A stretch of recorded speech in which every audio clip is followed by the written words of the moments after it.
Saludo al maestro Ricardo Sevilla, coordinador de investigaciones especiales en Regeneración MX y miembro de esta familia sin censura. Ricardo, un abrazo, buenos días.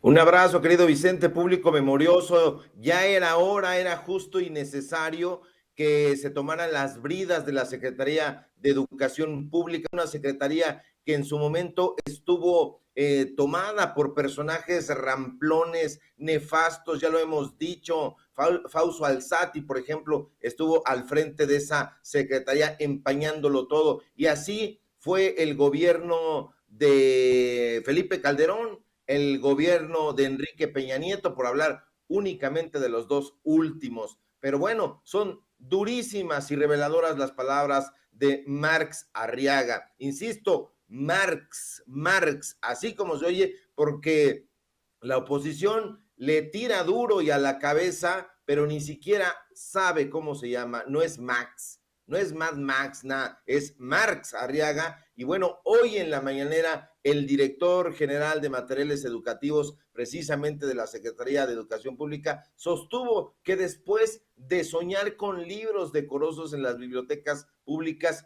y no saldos editoriales, esos saldos editoriales que les daban como pepitas, les vendían como pepitas de oro al Estado, pues bueno, cada biblioteca pública de este país, cada biblioteca normalista y miles de mediadores de lectura, ahora sí recibirán libros de novedades editoriales, no solamente de México, sino también del extranjero. Y esto hay que celebrarlo. 172 títulos, novedades importantísimas. Y es que al inicio del gobierno del presidente López Obrador, fueron encontradas, de acuerdo a lo que nos informa Marx Arriaga, las bibliotecas en un estado paupérrimo, estaban abandonadas, las imprentas del Estado mexicano estaban desmanteladas. ¿Y quiénes eran las cabezas de estas tranzas? Héctor Aguilar Camín, Enrique Krause. Sí, público memorioso, parece que estas bestias sedientas de dinero pues aparecen por todas partes, hasta aparece animadversión personal. No es así. Desafortunadamente, estos bichos siempre estuvieron detrás, no solamente de los conceptos ideológicos que emanaban en los recintos culturales de este país, sino en todas partes, eran una plaga. Y bueno, hay que celebrar que como parte de la Estrategia Nacional de Fomento a la Lectura, la administración de esta cuarta transformación comenzó hoy la entrega de esta colección Biblioteca CEP Centenaria. Centenaria también aquí, porque ya estoy viendo en Twitter que están diciendo la Biblioteca Centenario. No.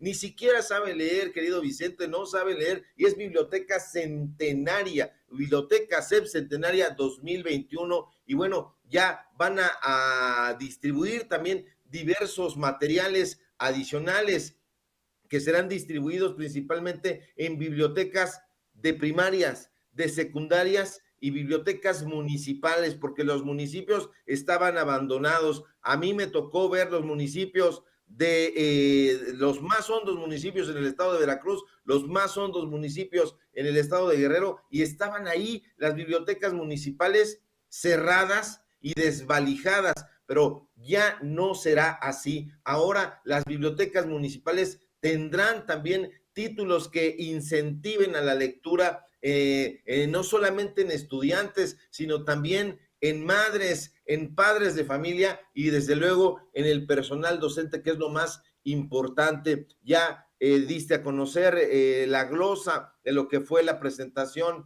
durante la conferencia mañanera en Palacio Nacional de Delfina Gómez, la secretaria de Educación, quien nos detalla de qué se tratan, de qué van estos 172 títulos de diversos sellos editoriales del país y del extranjero, lo cual le va a doler muchísimo a la mafia de Letras Libres, a la mafia de Nexo Sociedad y Cultura, que es como se llama esa empresa. Y bueno, hay que celebrarlo, hay que estar de manteles largos, porque esta biblioteca está integrada por títulos muy interesantes, pero además del interés que se concita, pues bueno, son fomento a la lectura a través de enfoques bien específicos, ciencia, tecnología y algo que se había dejado de lado desafortunadamente, que son los enfoques socioemocionales. Sí, ahora las generaciones pues tienen que tener un tratamiento, estas nuevas generaciones, sobre el acercamiento a la lectura. No es solamente ponerles un libro, no es solamente, y voy a ser impopular, ponerles ahí un armatoste como el Quijote, que muchos profesores en las viejas administraciones juraban sobre él, pero no lo habían leído y se los enjaretaban ahí a los muchachos, a las muchachas, a los niños, a las niñas. No, se está tratando ahora de manera distinta esta transmisión del conocimiento y hay que celebrarlo mucho. Los temas de los libros que se van a dar a conocer, que ya se están repartiendo hoy jueves, pues bueno, son la ciencia, sobre todo a partir de la pandemia pues bueno, laceró no solamente la parte económica, la parte de la salud en el pueblo de México, sino también, pues bueno, la parte educativa. Y eso es importantísimo. Ya salieron ahí convocatorias públicas para que no se vayan a aferrar ahí a los contratos a modo estas mafias de Héctor Aguilar Camín y de Enrique Krause.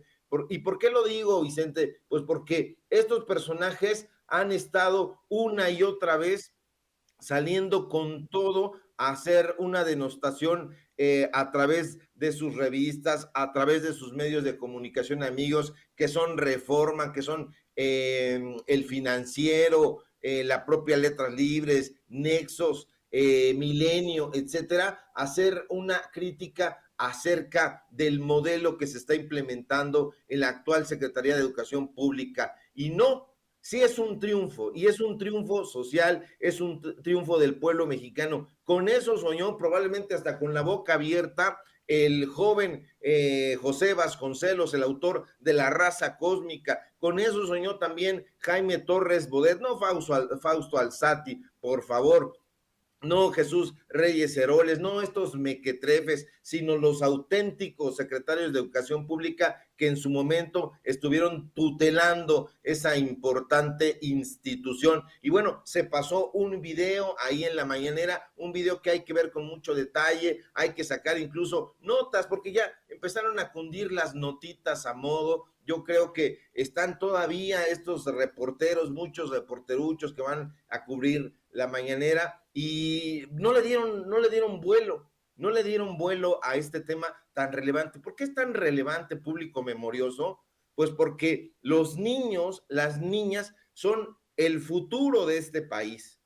Y si estaban leyendo a modo la historia tergiversada, impuesta por estos grupos mafiosos, si eran una mafia, si continúan siéndolo, pues bueno, pues hay que celebrarlo, hay que estar de manteles largos y me repito, ¿por qué? Pues porque ahí está el futuro, la visión sobre la Revolución Mexicana, la revolución sobre el México independiente, estaba tomada por estos grupos pseudointelectuales que tergiversaban todo, combatían a los héroes revolucionarios e impulsaban a su propia narrativa, y eso era lo que se enquistaba en la cabeza de las futuras generaciones. Los mismos escritores, las mismas escritoras, pues bueno, no conocíamos a Josefina Vicens, no leíamos a Sor Juana Inés de la Cruz, no leíamos a Inés Arredondo, a Elena Garro. ¿Por qué no las leíamos? Pues bueno, porque estaban los amigos de Krause, los amigos de Héctor Aguilar Camín, y entonces la gente conoce ahora a estos bichos que son Héctor de Mauleón, y hay incluso gente, sobre todo en la derecha, que considera que este mequetrefe era un cronista. No, cronista para nada. Cronista fue Carlos Monsiváis, quien acuñó la frase de lo marginal al centro. Ese es el tipo de autores que nosotros debemos estar leyendo. Y bueno, estos 172 títulos que se seleccionaron son de lo mejor se encuentran 40 enfocados a estudiantes de preescolar, 40 más para alumnos de primaria y otro tanto para estudiantes de secundaria. Hay 27 títulos enfocados a docentes y 25 para padres y madres de familia.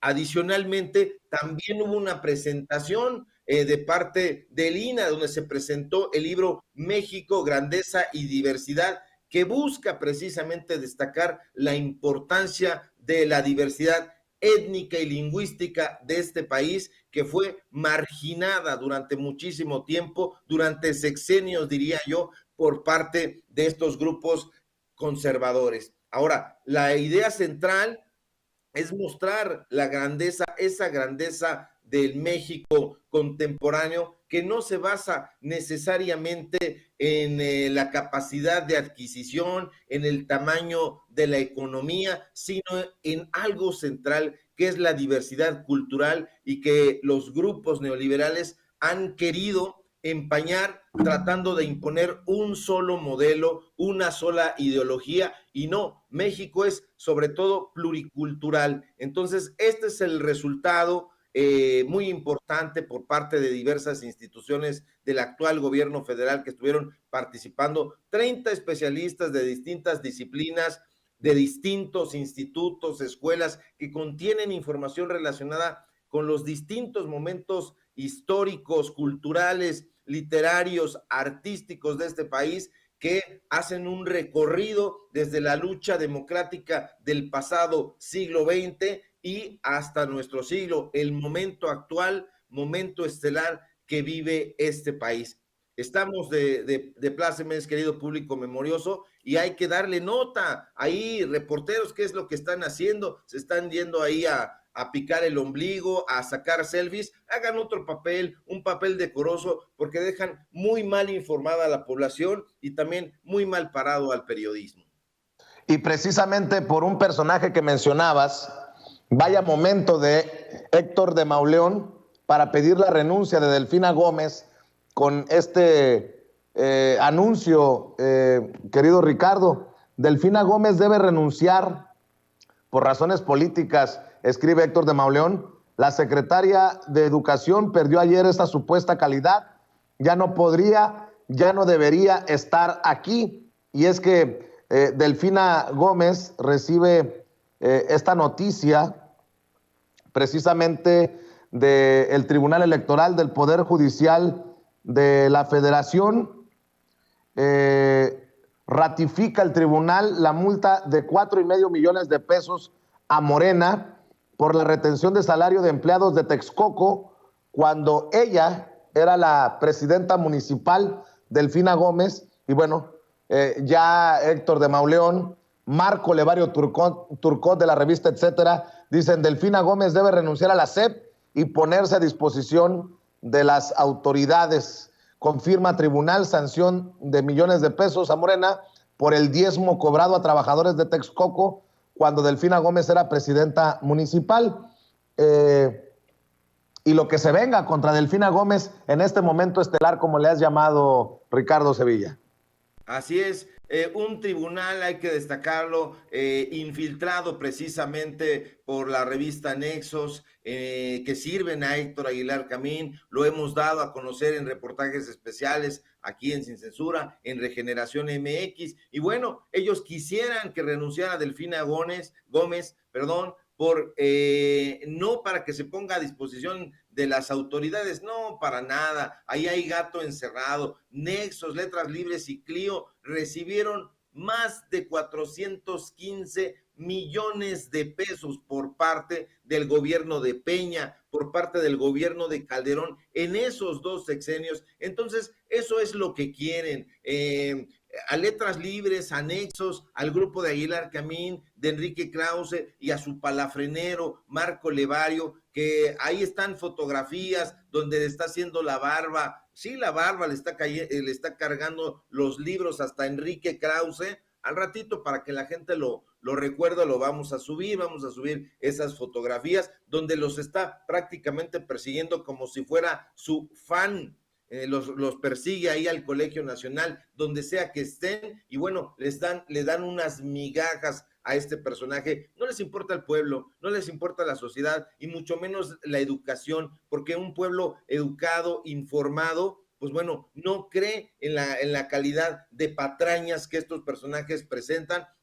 Letras Libres y Nexos estuvieron subsidiadas por el gobierno porque les pagaban publicidad, una publicidad a modo, pero no solamente eso, hay que recordarlo, público memorioso, les compraban 8,000 revistas cada mes, libros y servicios de todo tipo, o sea, recibieron, insisto, más de 415 millones de pesos. La revista Letras Libres recibía 90 millones de pesos por estas revistas que estaban ahí en las bibliotecas, en todas las bibliotecas públicas, y que nadie leía.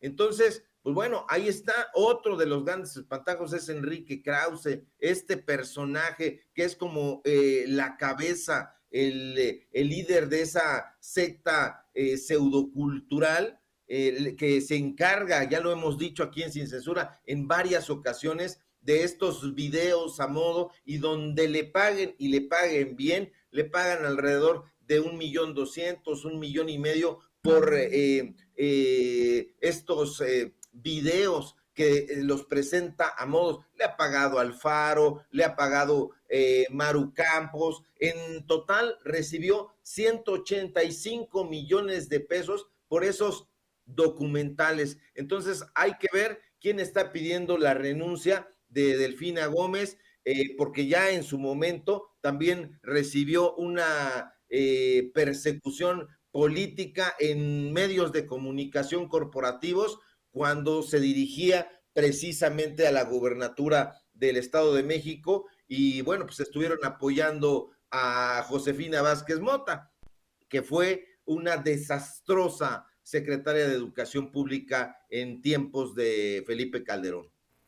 Así es, pues qué interesante que este gobierno que dicen es encabezado por una persona con poca cultura, con poco conocimiento, con poca educación, ¿no? Así han tratado de pintar a Andrés Manuel López Obrador, le apueste de esta manera a la cultura, a la lectura, a la educación precisamente esta mañana. Tu reflexión para cerrar, Ricardo. Sí, hay que tener mucho cuidado, público memorioso. Yo insisto, lo que se está haciendo es un cambio de modelo, no solamente en la administración pública, sino un modelo ideológico. ¿Por qué? Porque estaban ahí tomadas estas instituciones, y ahora han entrado, el gobierno federal ha entrado hasta el subsuelo y está cambiando esa narrativa que fue tan lesiva para el pueblo mexicano. Hoy tenemos acceso a la cultura desde un enfoque distinto. Hoy sabemos acerca de Gerardo de la Torre, recientemente fallecido. Sabemos de Tomás Mojarro, que trataron de marginar. Sabemos de Josefina Vicens. Sabemos de diferentes escritoras, artistas, músicos que no conocíamos en determinado momento y que estaban ahí porque fueron marginados por estas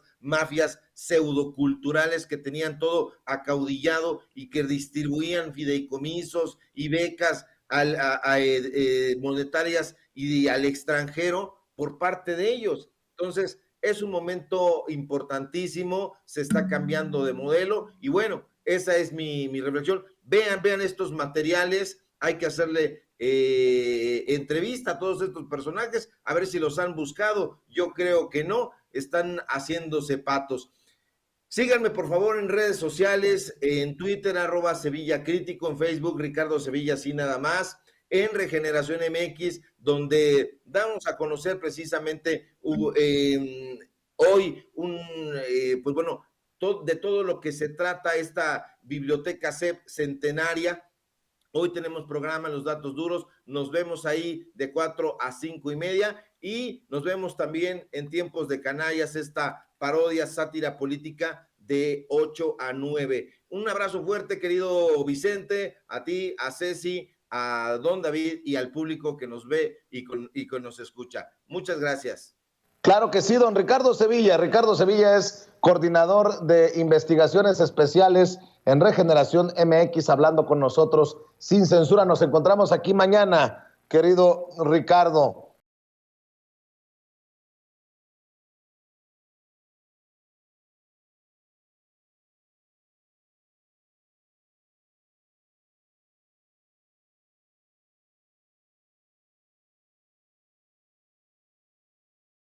De este tema, porque ahora sí que no hay pretextos, ahora sí que completamente exhibido el INE, un INE de la mano de Lorenzo Córdoba sin voluntad para la austeridad, sin voluntad para la democracia participativa.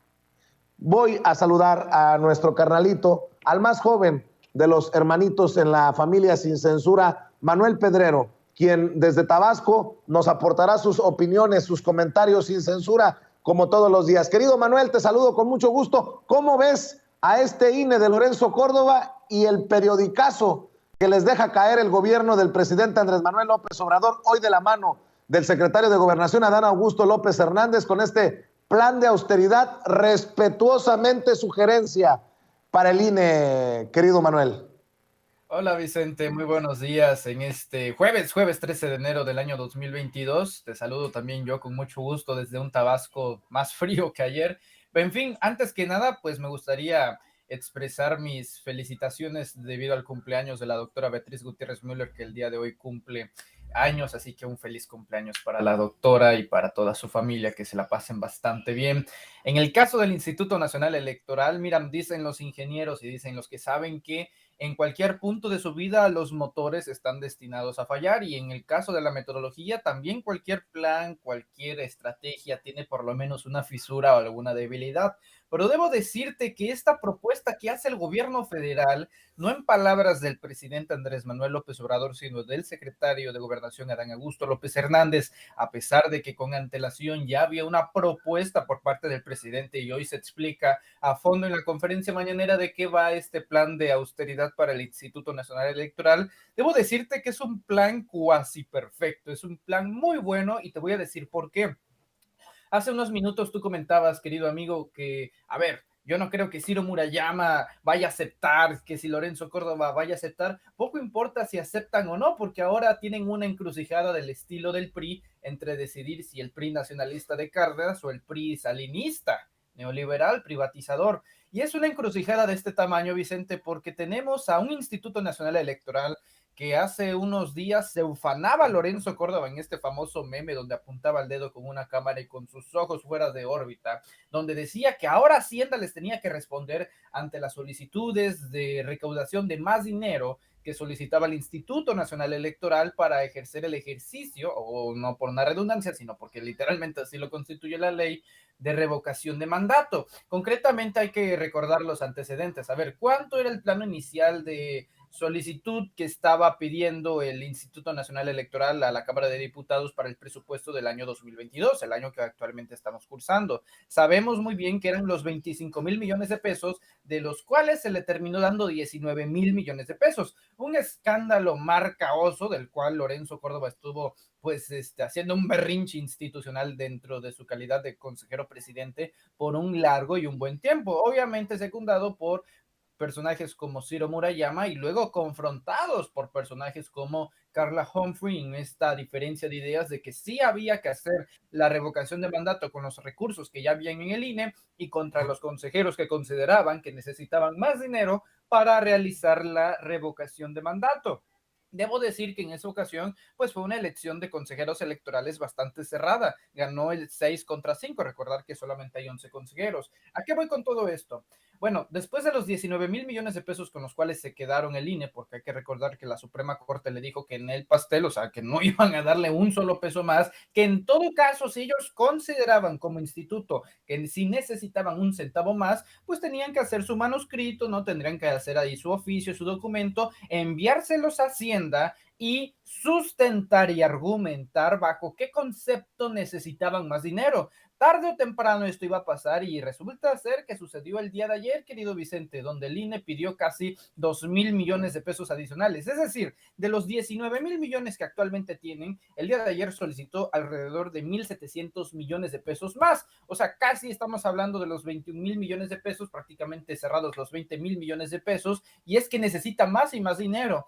Hoy, de forma bastante inteligente, después de esa solicitud que se le hizo a la Secretaría de Hacienda y Crédito Público el día de ayer, hoy, nada más y nada menos, el secretario de Gobernación dice, a ver, señores, hicimos un estudio, hicimos un análisis, hicimos nuestras estadísticas y según nuestros números, le daría al Instituto Electoral una disponibilidad de 2,972 millones de pesos y mencionó que en el transcurso de hoy vamos a enviar toda esta información, este análisis al INE para que de manera respetuosa ellos puedan revisar el ejercicio. Ahora, ¿cuál es el truco? ¿Por qué al inicio planteé que este plan es cuasi perfecto?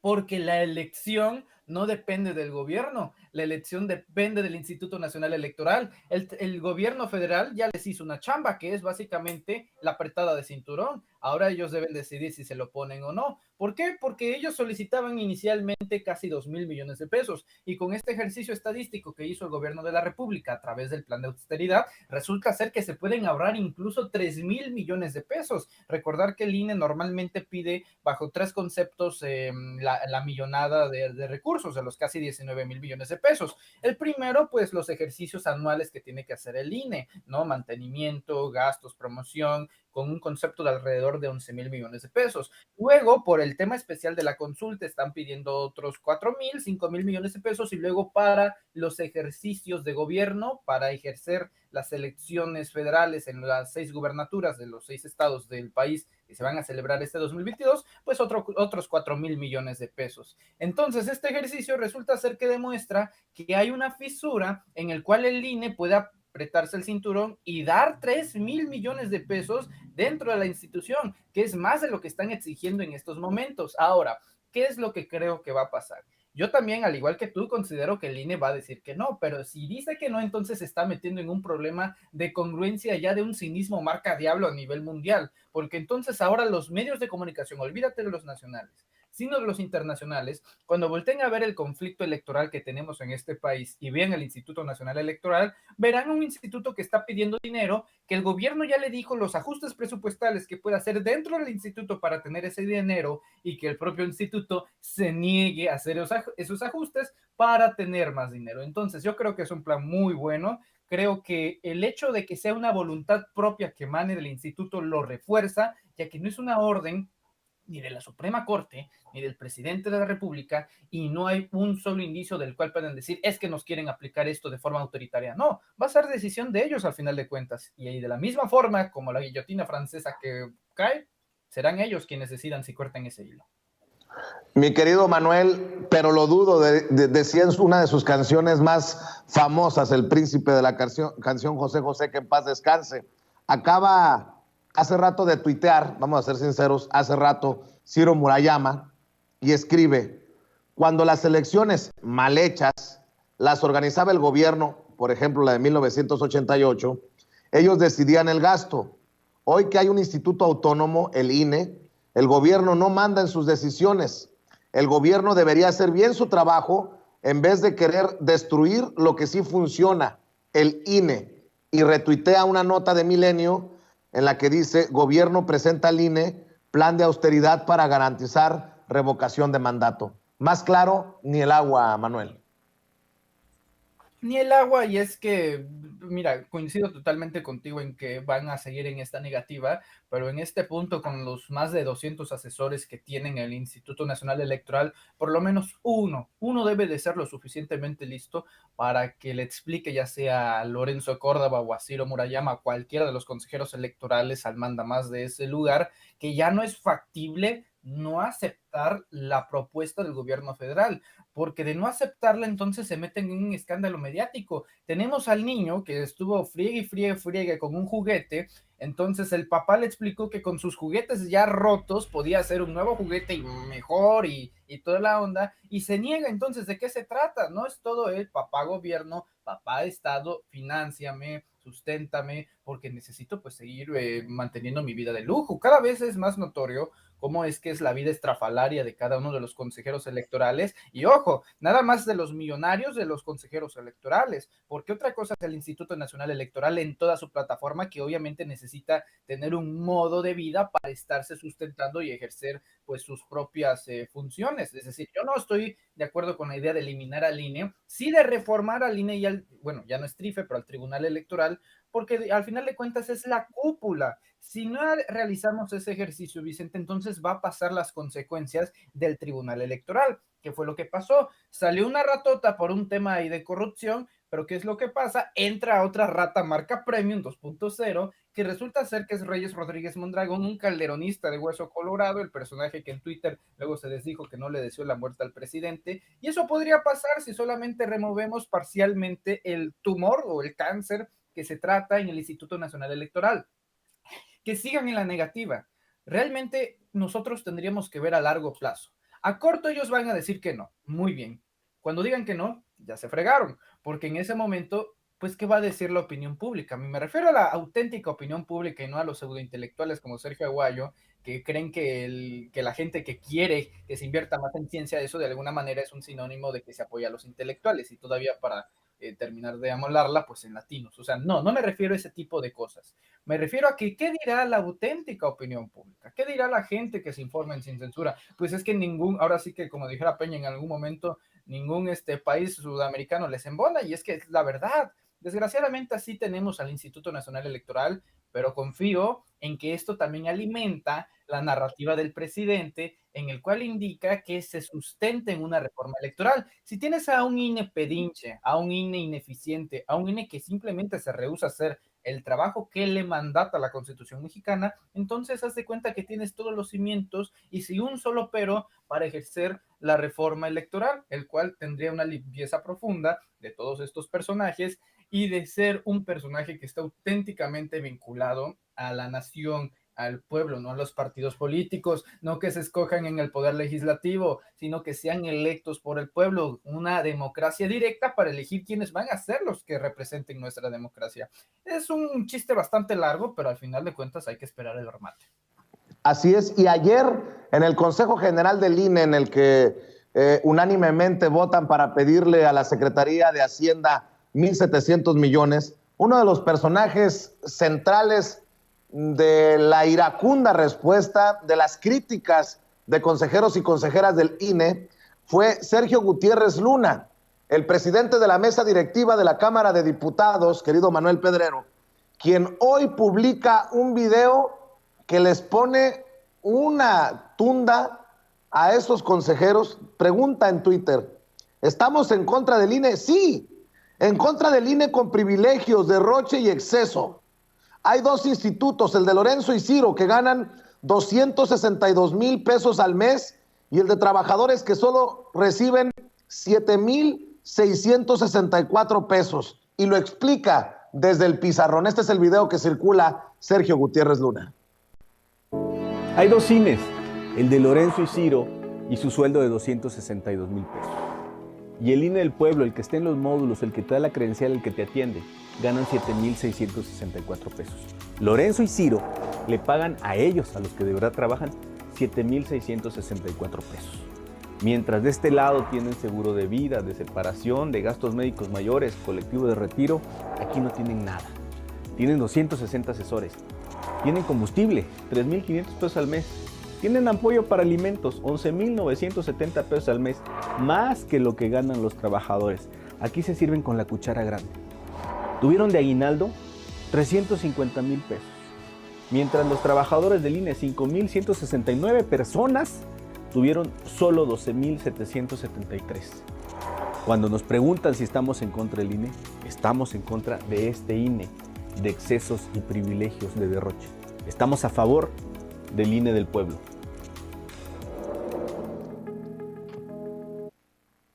¿Cómo ves, mi querido Manuel Pedrero?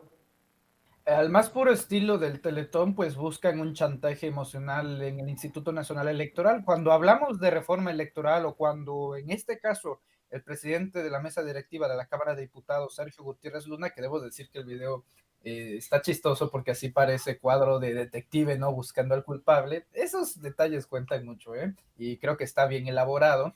Bueno, lo dije aquí en su momento, si no lo dije aquí lo habré dicho en otro espacio, pero Sergio Gutiérrez Luna, considero yo que sí fue un error el haber puesto esa demanda contra Lorenzo Córdoba, porque si no va a suceder lo que ya dije, simplemente es cambiar a un roedor por una rata mayor.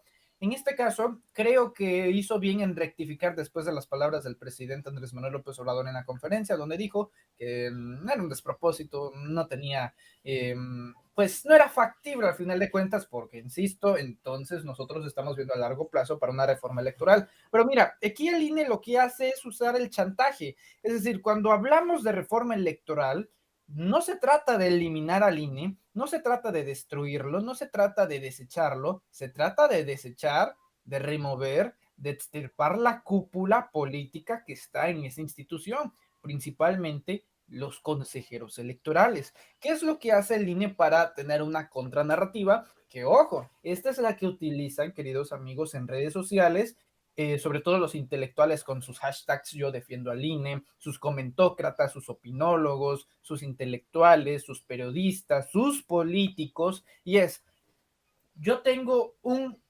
módulo de atención ciudadana aquí en mi localidad. ¿Quieres que esa persona que son tus vecinos pierdan el trabajo? No, ojo, nadie está hablando de eso. Con esto no se le va a quitar el trabajo a absolutamente nadie. Quieren utilizar el vínculo emocional que pues nosotros hemos criado con nuestra comunidad. ¿Quieres que el INE donde trabaja ahí doña Chonita pierda su trabajo por culpa del dictador Andrés Manuel López Obrador y su pandilla de Morena? Bueno, esa es la narrativa que ellos usan. El contrataje a través del chantaje. No se va a tocar un solo módulo de atención ciudadana, no se trata de la gente de abajo, se trata de la gente de arriba que le hace daño al instituto. Por eso estoy en reiteradas ocasiones mencionando, Vicente, que yo no estoy de acuerdo de la desaparición del INE, sino de la reforma del INE, porque obviamente sí necesitamos un instituto que organice y repruebe o apruebe elecciones, si no volvemos a los tiempos del 88 con los famosos CFE, no la Comisión Federal de Electricidad, sino el comisionado federal electoral, ¿no? El observador, que curiosamente hace casi ya 40 años el mismo sujeto ocupaba las siglas, pero ahora en otra institución. Bueno, en fin, ahí está esta situación. Yo considero que es bastante pertinente el tema de la reforma electoral y tranquilos, tranquilos. Yo sé que ahorita la reacción es, Lorenzo del mal, ya que desaparezcas. Sí, es natural, pero es mejor esperar, porque esperando se ponen todos los platos sobre la mesa para la reforma electoral. No puede un solo opositor dar la cara si lo hace con mucho cinismo para poner un solo pero, Vicente, en el cual es que el INE en reiteradas ocasiones se opuso a cumplir lo que le mandata la Constitución. Eso por semántica es una violación a la Carta Magna, al orden jurídico supremo. No hay nada que hacer en ese sentido. Me parece apropiado el video de Sergio Gutiérrez Luna y yo creo que en estos espacios libres como el viento, como Sin Censura, Vicente, nosotros tendremos que reforzar y hacer énfasis en el sentido de queremos afuera la cúpula del INE, no a nuestra comunidad que trabaja y que te tramita tu credencial de elector. Ellos no tienen la culpa. Ellos en su vida han visto a Lorenzo Córdoba. Con ellos no es el problema. Es con esa cúpula. Así que contra ella se va a proceder, no contra nuestra gente. Así es. Oye, Manuel, y en otro tema, déjame preguntarte tu opinión. Ya ves que el presidente Andrés Manuel López Obrador, en el marco de la consulta popular para juicio de expresidentes, dijo en algún momento: no hemos presentado ninguna denuncia contra expresidentes y que no es lo suyo la venganza política. Bueno, pues ahora échale esta leña al fuego. El Instituto Nacional de Acceso a la Información ordena a la Unidad de Inteligencia Financiera revelar denuncias contra expresidentes desde Salinas de Gortari hasta este sexenio de Andrés Manuel López Obrador.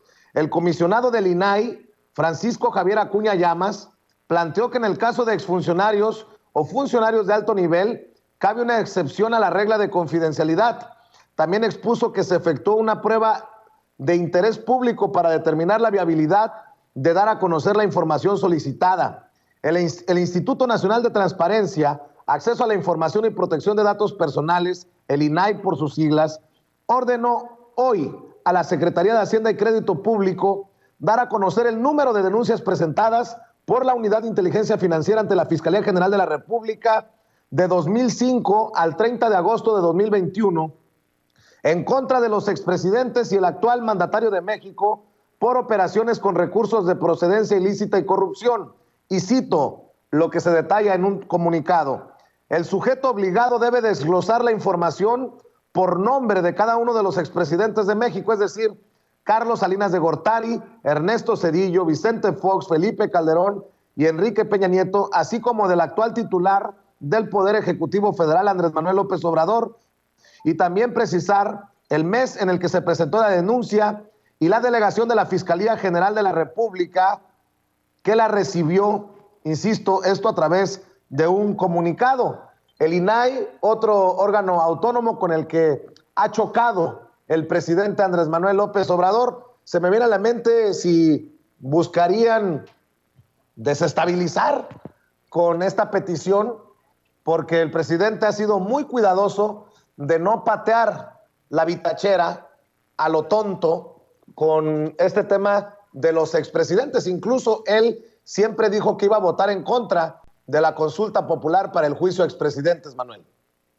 Incluso, Vicente, también hay que recordar que, sí, a ver, en el caso de la unidad de inteligencia financiera, este es un tema bastante interesante y al mismo tiempo preocupante. A ver, en estos dos periodos que ha tenido la unidad de inteligencia financiera, tanto con Santiago Nieto como con Pablo Gómez, creo que han habido resultados bastante buenos. También en esta época de Pablo Gómez, hace unos días nos enterábamos de cómo la UIF le había congelado las cuentas a la ex esposa de Javier Duarte de Ochoa, exgobernador de Veracruz, a Karime Macías, ¿no? Quien todavía se encuentra en Londres, donde tenía una residencia tan solo unos kilómetros del Palacio de Buckingham, o sea, vivía tan solo unos metros de la reina de Inglaterra. Básicamente con eso explicamos toda la corrupción.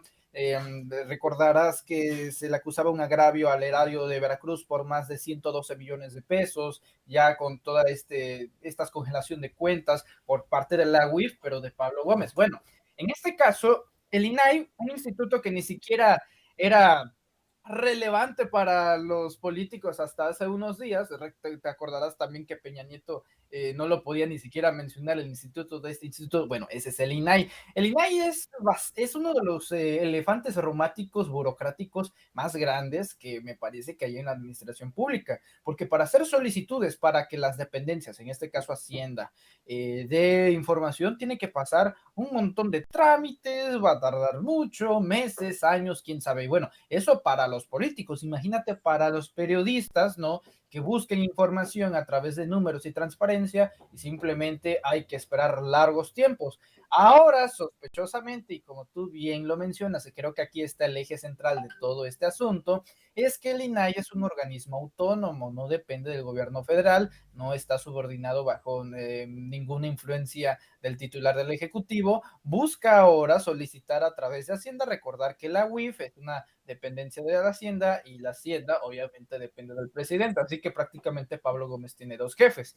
el primero Rogelio Ramírez de la O y el segundo el presidente Andrés Manuel López Obrador. Entonces, ¿qué es lo que pasa cuando una dependencia que obviamente está vinculada y va directamente a la subordinación del presidente de la República, menciona que, a ver, queremos información de los expresidentes, meses, montos, denuncias, a ver qué tienen? Entonces, si se llega a encontrar algo, que digo, es bastante legítimo que la UIF investigue a este tipo de personajes, entonces es una buena oportunidad para la oposición, pues no que no eres vengativo, no que bla, bla, bla, bla, bla, bla, bla, bla, bla. Ya me los puedo imaginar diciendo que López persigue a los expresidentes, ¿no? Este estilo de panfletos que ya son bastante repetitivos, Vicente, pero creo que si se llega a encontrar algo o no, si se llega a encontrar algo, que bueno, digo, yo estoy a favor de que se investigue a los expresidentes, incluso si es por parte del gobierno de Andrés Manuel López Obrador. La idea de la no venganza, pues es que no se trata de venganza, se trata de justicia,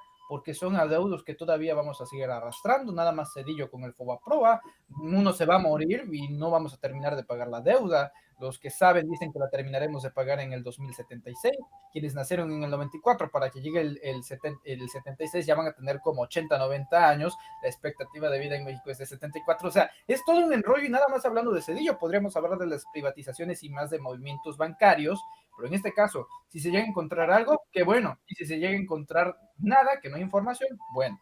pues ahí vamos a ver la reacción de la oposición, que creo que es minoritaria, pero para nosotros es de bastante interés que desde el gobierno de la República, pues la propia UIF esté investigando a estos personajes. Así es, mi querido Manuel, y nada más para ponerle la cereza al pastel, esto es precisamente el anuncio oficial en el INAI. Esto es lo que se dijo, se informó desde el Instituto Nacional de Acceso a la Información. Vamos a ver y escuchar el anuncio, si lo tienen, compañeros.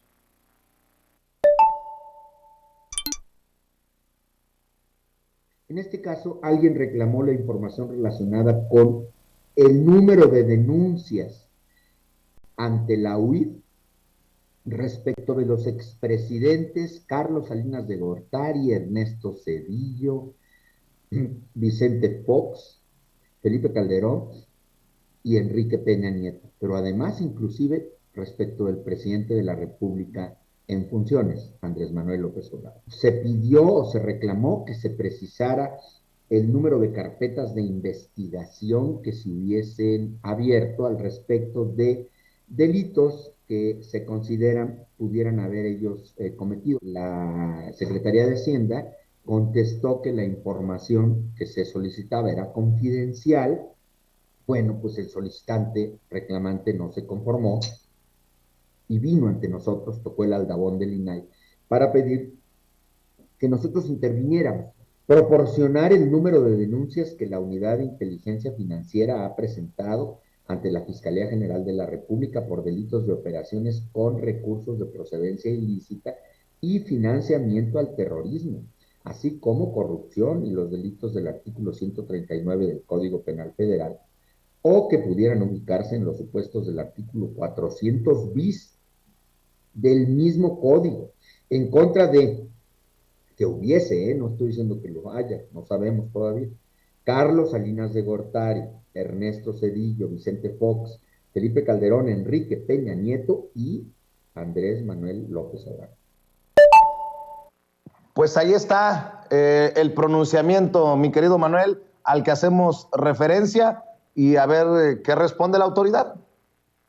A ver qué responde la autoridad. Yo creo que, bueno, no creo que tenga ningún problema el gobierno del presidente Andrés Manuel López Obrador, y eso indica tampoco Pablo Gómez y Rogelio Ramírez de la O, con que se transparente estos datos. Yo creo que el presidente ya tiene bajo el radar, ni siquiera voy a decir daños, porque daños políticos no hace al gobierno, es decir, que entregues si hay alguna investigación en curso, números que debes de rendir cuentas ante este instituto. Bueno, yo lo único que te diría en este caso, rápidamente con el tema del INAI, es que es de este estilo de institutos como el INE, es decir, institutos que reciben financiamiento a través de nuestros impuestos, a través del erario, pero que realmente por su calidad de autónomos se sienten omnipotentes, se sienten supremos, que no deben de rendir cuentas. O sea, ahora los institutos que exigen que rindan cuentas no son capaces de rendir cuentas ellos mismos, y esto incluye por supuesto al INAI, o sea, un instituto que no se sabe cuánto financiamiento recibe, un instituto que no se sabe en